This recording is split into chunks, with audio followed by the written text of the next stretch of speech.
onions are potentially a good source of antioxidants, though interestingly the antioxidants are concentrated in the outer layers immediately under the papery peel.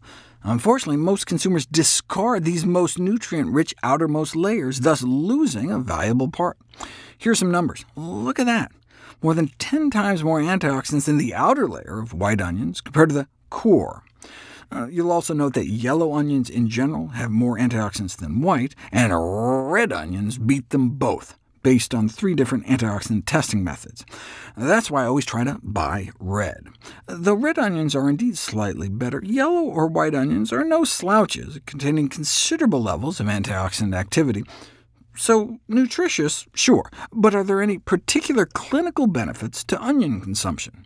There are grammatically challenged titles like this in the medical literature, purporting all sorts of miraculous benefits, but what do they base these claims on?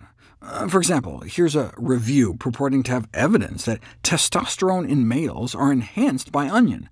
But the researchers were talking about studies like this on the effects of onion juice on testicular torsion in rats. Who cares what happens after a rat testicle is rotated 720 degrees counterclockwise, except, of course, the rat?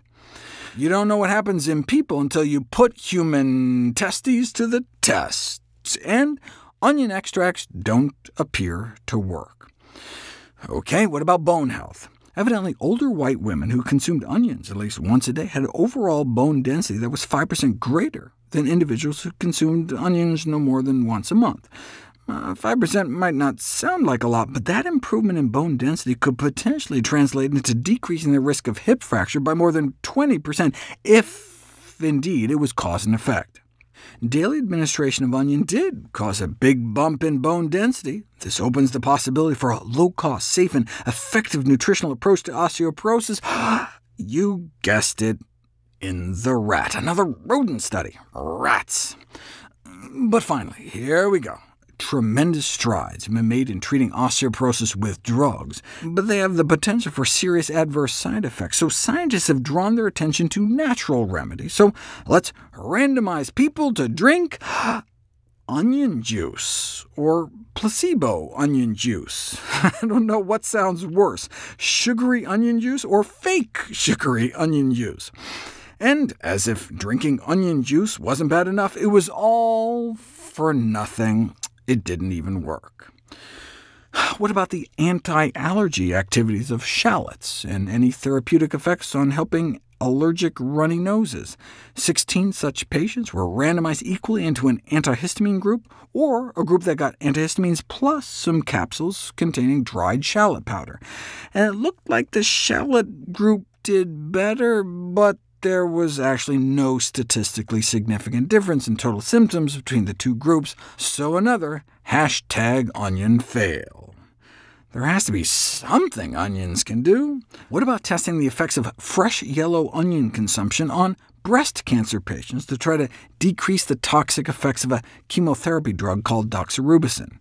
Unfortunately, no significant benefit was found on decreasing damage to the liver or heart, but here we go.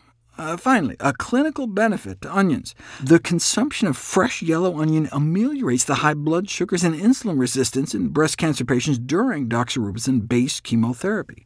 Doxorubicin isn't just toxic to the liver and heart, it may also contribute to insulin resistance. So let's do a randomized, triple-blind, controlled clinical trial, randomizing patients to like a whole onion a day or a third of an onion a day. What happened? The high onion group experienced a significant decrease in blood sugars and insulin resistance compared to the low onion group. They went up in the low onion group, but down in the high onion group. So make onions your friend. What's the worst that can happen? A little onion breath and BO? Probably the least of your worries if you have cancer on chemotherapy.